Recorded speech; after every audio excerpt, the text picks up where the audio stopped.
How's it going again, guys? Got a little present for myself in the mail today. The book I've been talking about, Tales from the Bus Leagues by Jamie McKinven. He is a minor league hockey player, never made an NHL, but he's written 2 books. I ordered this one on Amazon. And a couple of guys, I know Shannon did this yesterday, and I think Neil uploaded one day from Post to Post about Matt Nickerson, who was playing in the EIHL, I believe is what it is, the English International Hockey League. It's the hockey league in Great Britain. He got suspended 20 games for hitting a fan. Now, it's funny because I just started reading this book. I've been sitting here reading it, and Jamie McKinven played with Matt Nickerson in college. I think it was college. I think played with him in college. Matt Nickerson is an enforcer, which is probably why he doesn't play in the NHL, because they don't really use him anymore. So he's a fighter. He's a goon. He goes out there. He drops big hits. He fights guys. You know, he's an enforcer. Long and short of it is, he was getting in a fight or something. It was some kind of bad play, and he got ejected from the game. And as he's going off the ice, there's the little doors. He was going off the ice, go back in the dressing room, and there's a fan on the opposite side of the glass, chipping him, chirping at him, throwing insults or whatever. Now, this is the point that Shannon made, and I'm going to make it too because I agree. There was no barricade between where the fan was standing behind the glass and the little place where he walks through the glass. So, for all intents and purposes, the fan could have stabbed him if he wanted to. So when he goes to the door, he backhands the guy. Just goes over and just, bam, hits him hard as he walks out. They suspended him for 20 games. Yesterday, Shannon said he got kicked out of the league. I guess apparently that was saying that he got his contract rescinded, but now I know Neil uploaded one and said that he got suspended for 20 games. I don't know what the actual thing is, but that's not the point. My point is, he's a big dude, and he's a hothead. I'm going to read because this is a collection of short stories of when Jamie played in the minor leagues and the juniors, minors, and NCAA. And I believe this is when he was playing with Cornell University in New York. This is called Your Friendly Neighborhood Applebee's.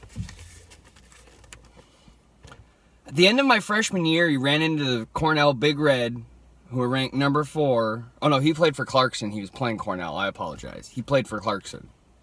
The Cornell Big Red, who were ranked number 4 in the country. Big Red was an understatement.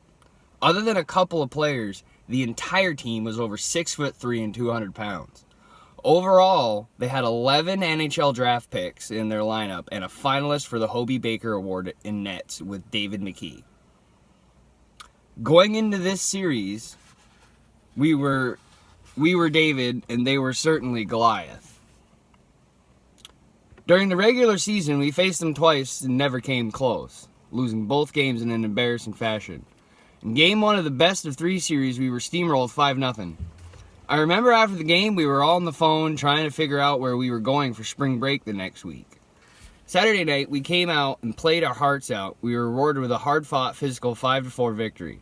All of a sudden, we were in a dogfight. We could actually win this. The play on the ice the first 2 games was fast-paced and mean. It was clear that we hated them and they hated us. Guys were chirping each other and the hits were hard and very often. Guys weren't just separating man from the puck. We were all trying to separate heads from bodies. The refs basically sat back and let us decide it for ourselves. I remember it was like we were teleported back to the late 70s, early 80s with all the clutching and grabbing. It was a fun series. After the Saturday night game, my roommate and I decided to grab dinner at nearby Applebee's. What better place to unwind than relax, right? Wrong. Shortly after we sat down, Cam Abbott and Chris Abbott, twin forwards from Cornell, and what seemed like their entire extended family entered the restaurant, sat down at a nearby table. They were glaring at us as they walked in, and we were glaring right back. My roommate that year was Matt Nickerson, the guy I was just talking about. He was roommates with Matt Nickerson, who was public enemy number 1 wherever he played, and that still remains true in his career now. He was 6'5" and 265 pounds and was a 3rd-round NHL draft pick of the Dallas Stars. I don't believe he ever played for Dallas. Actually, matter of fact, Shane said he's never played in the NHL, so I'm quite sure he never played a day in the NHL in his life. He was tough and he could play. He skated really well for a big guy and had unbelievable hands. That season, Big Nick set an NCAA record for the most penalty minutes in a season. He's had a lot. I believe that in the English League last year, he had over 150 penalty minutes in less than 40 games. You'd be hard-pressed to find guys in the NHL today that get 150 points in an entire 82-game season. He's a fighter. He loved to play hard, and fans loved to razz him wherever he went. That series against Cornell, the fans at Lena made signs reading "Nickerson eats babies" and some other things I don't want to repeat, even in a book revealing pretty much everything. There were insults and slurs hurled at him that would make Harvey Keitel cringe. They harassed him to no end. During warm-ups in the playoffs, one nutty fan even tried to throw a puck at his head. So, from what it looks to me, Matt Nickerson, even in his college days, was not a stranger to fans picking fights with him.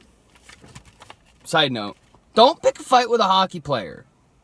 Even the ones that aren't enforcers, generally they're big dudes, generally they're in really good shape, and they all generally know how to fight. Even if they get to the point in their career where they're not a fighter anymore, you're taught to fight when you're young. So they all know how to fight. They can all throw and take a punch, and most likely they will whoop your ass. So back to Applebee's. That's actually in the book, not just me. We were trying to unwind, and the whole time we were sitting at our table, these Abbotts were shooting us looks. Knowing Nicks could get pretty riled up, I decided nothing good would come of this, so I said, "Let's get out of here, pal." We settled our bill and headed to the exit. As we passed by the Abbott table, one of the twins muttered something at Big Nick's. The next thing you know, I was tripping over Grandma Abbott trying to pry Big Nick's bare hands from around one of the twins' necks. Poor Grandma was sprawled out on one side of the booth, and I think the dad was pulling at my neck. Eventually, I was able to get Big Nick's to cool down, and we headed back to the hotel. The next day, we went out and spanked the Big Red 5-1 and eventually advanced all the way to the ECAC Finals.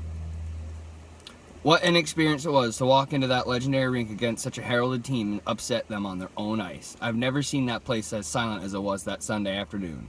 At the end of the game, we celebrated as we celebrated, the loyal Big Red fans kindly reminded us that we still stuck and that we said, "We don't care, that's okay, we're still Ivy anyway." I just thought that was kind of funny because everyone's been talking about Matt Nickerson the last day or two, and sorry, I was not wearing my glasses. And I figured, hey, he's in my book I just got, and that's kind of a neat little story, a little funny little story about him to show that that's the kind of hockey player he is.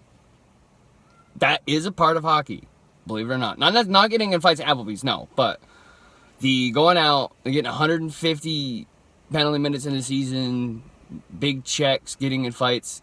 As much as there's a lot of people that don't want fighting in hockey anymore, it's never going to completely be out. Ever. And it shouldn't be. It needs to be regulated. I mean, thank God we don't have the, bench clearing brawls of the 70s and 80s. Not that I ever saw any. I've watched footage, like archival footage, but I've never actually seen that happen. Although we did this earlier this year, I think it was Calgary and Detroit had a game where there was 4 fights in the first 30 seconds of the game. No, 4 fights in the first 6 seconds. I don't know. It was 4 puck drops. They dropped the puck and there was a fight. They dropped the puck, there was a fight. Dropped the puck, there was a fight. Closest thing we've had modern day NHL to that style of hockey. And a lot of people will say that's what's considered North American hockey, and then the flashy, speedy, goal-scoring, Wayne Gretzky style, kind of more or less, style of hockey is what would be considered European style. That's because European leagues generally play an Olympic ice service, which is 200 feet by 100 feet, whereas NHL at least, and a lot of North American arenas are 200 by 85 feet. Mathematically, that's an extra 1,000 or 3,000 square feet of ice on an Olympic surface than on an NHL size. But anyways, yeah. So, but it's still a part, and I just thought that was a really kind of an interesting, funny little story. There's a lot of them in here. I'll probably be reading more. By the way, the name of that is Tales from the Bus Leagues by Jamie McKinvin. I don't have a lot of subscribers, but I like this book so far. I enjoy his writing so far, and I've read he's got a website right there in the back, glassandout.com. That's where I found out about him. And that's where I found out about the book. I didn't order it from there, but I ordered it from Amazon. Highly recommend it. even if you're not a big hockey fan, it's a really fun look at the behind the scenes, the kind of off ice, the stuff you don't know about, stuff you don't see, being a hockey fan or being a sports fan, and what it's like being a minor league hockey player. Because even if when you're minors, you're still technically a professional hockey player. But the life of a minor league professional hockey player and the life of a National Hockey League professional player, very, very different, as obviously should be. Not necessarily should be, but obviously is. Okay, that's enough for me, guys. A little different video, a little bit of a reading from a book. Like and subscribe if you like the video. Definitely check out Jamie McKinven's book and his website. Actually, he's got another book too, I think, called So You Want Your Kid to Play Pro Hockey. This one apparently is a little more on the funny and comedic side than that one.